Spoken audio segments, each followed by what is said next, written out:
friends. This is Dr. K from Omaha, Nebraska, and we are here to talk about turf racing. A lot of you are not used to playing turf races very much, except when you have to.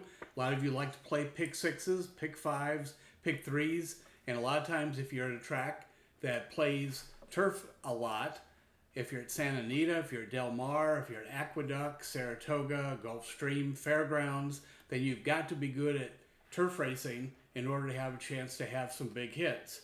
Of course, if you're trying to play the Breeders' Cup races that are going to be coming up here in a little over a month, you're going to need to be pretty good on the turf as well, because that's about half the races. So I just want to talk a little bit about, I'm going to show you the cover of the book. You saw it in the intro, and it's a big book. It's about 400 pages. If you get the Kindle version online from Amazon, it's almost 600 pages. I don't think there's an ebook out in terms of an oral report that you can listen to on the radio, but I don't think this would be that type of book to do in any event for that. But there's a lot of incredible information about turf racing on here. So let's spend a couple minutes talking about how I got into turf racing. Being in Omaha, Nebraska is not exactly the mecca of turf racing, but I started to really study turf racing in the late 90s, early 2000s. I wasn't doing particularly well on turf races at some of the tracks around the country. And so I really wanted to read a lot of the DRF books, which I did over the course of time. And in the context of reading all of the DRF books, I figured out a few things about turf racing. I started to teach handicapping classes at Horseman's Park here in Omaha, Nebraska, starting in 2008. Did that in 2014, and been working on the book for quite a long time. And so, again, it's available on Amazon, but if you email me at the email address, it'll be at the back of the video. You can actually get it a little bit cheaper. You'll save a little bit of the postage handling. But let's talk just for a couple minutes about turf racing, why I think it's much better than dirt racing in so many ways. You know, racing is broken down into dirt and turf, and of course you have some synthetic around here. We don't have a triple crown of turf the way we do on dirt, but I still think turf racing is the best thing out there. If you look at the turf races, they're run much faster than on dirt. If you compare the times of, say, stakes horses on dirt versus stakes horses on turf, turf always wins. They're also much more competitive.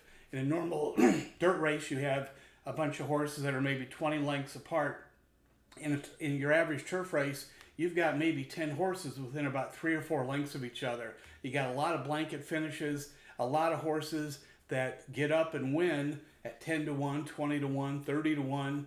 And that doesn't happen that much in dirt racing unless something weird happens, like a pace meltdown or something like that. But it happens every day in turf racing. And so I just think it's a much better opportunity if you're trying to figure out how to invest your money wisely to play turf races.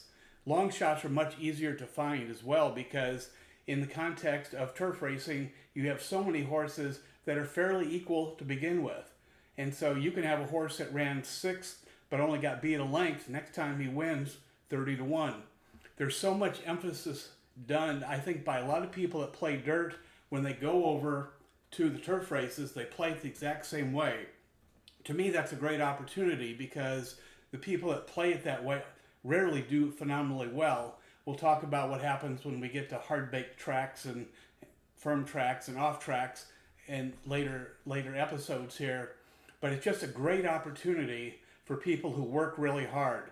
The DRF has a formulator program which makes it very easy to look at the fractional times of horses to see who horses have ran against, how those horses have done since they ran against each other. And it's just, turf racing is just a phenomenal opportunity to do well. And so the book has 32 chapters in it. We'll probably end up with about 50 different videos off it. I want to keep them between about 5 and 7 minutes. And so the email address will be given at the end of the video.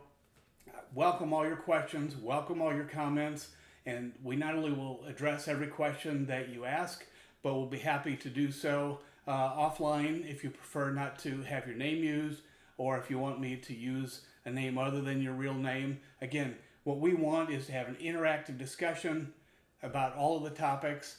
The book not only is good on turf racing in general, but it's got an appendix that I specifically wrote on the 2024 Breeders' Cup Turf races at Del Mar. They're going to be back at Del Mar this year, and I think the book's worth it just for that appendix.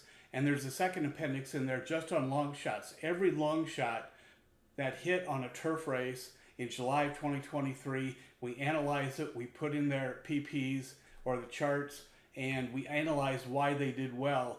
It's amazing how many long shots of 10 to 1 and up win in a month, and how many of them are so hittable.